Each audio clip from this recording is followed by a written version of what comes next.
सभापति महोदय, प्रतिदिन छोटी मोटी झड़पें होती रहती हैं।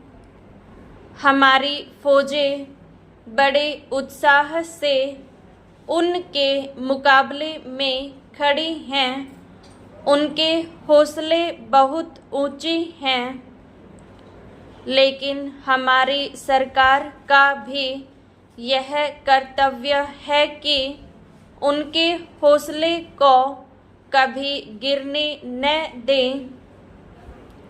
उन्हें हर तरह की सुविधा प्रदान की जाए जिससे उनका आत्मविश्वास बढ़े। मैं मंत्री महोदय से अनुरोध करूंगा कि सरकार अपनी नीतियों के प्रचार का काम ठीक प्रकार से अपनी फौजों से करे, उनको अच्छे अच्छे हथियार दे। अनुसूचित जातियों और आदिवासी जातियों के आयुक्त ने जो अपना प्रतिवेदन प्रस्तुत किया है, उस प्रतिवेदन को देखने से यह प्रतीत होता है कि इसको तैयार करने में उन्होंने बहुत परिश्रम से कार्य किया है।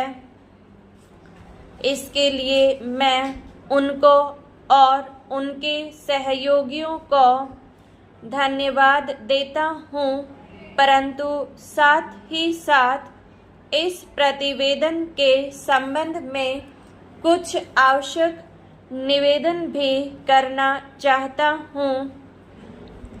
पहली बात तो यह है कि इस प्रतिवेदन को देखने से ऐसा प्रतीत होता है कि इन कार्यों के लिए जिस धन का उपयोग होता है वह 3 साधनों से उपलब्ध होता है: केंद्र सरकार द्वारा, राज्य सरकारों द्वारा और कुछ गैर सरकारी संस्थाओं द्वारा। प्रतिवेदन के अनुसार जितना धन इन कार्यों पर व्यय करने के लिए दिया जाता है, उतना धन पूरी तरह से व्यय नहीं हो पाता। मैं यह नहीं कह सकता कि आवश्यकता से अधिक धन दिया जाता है या कार्यकर्ताओं को वह धन प्राप्त ही नहीं होता जिसके कारण से वह बिना खर्च हुए बच जाता है। मैं तो यह चाहता हूँ कि जितना धन दिया जाता है उसका पूरा उपयोग हो और आयुक्त को यह न कहना पड़े कि इस कार्य के लिए जितने धन की आवश्यकता थी उतना धन नहीं मिल पाया और विवश होकर हमको उस कार्य को बीच में ही रोकना पड़ा। जहाँ तक राज्य सरकारों का संबंध है, बहुत सी राज्य सरकारें अभी तक इस कार्य में असावधानी से काम ले रही हैं और इस कार्य को उपेक्षा की दृष्टि से देखती हैं।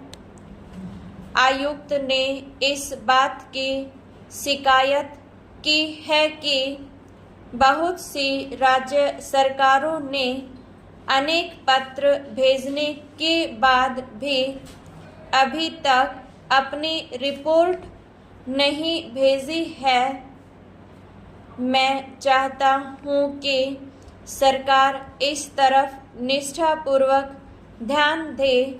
राज्य सरकारों पर दबाव डाला जाए कि वे इस दायित्व के प्रति सचेत हों और आयुक्त को उनके कार्य में पूरा सहयोग प्रदान करें।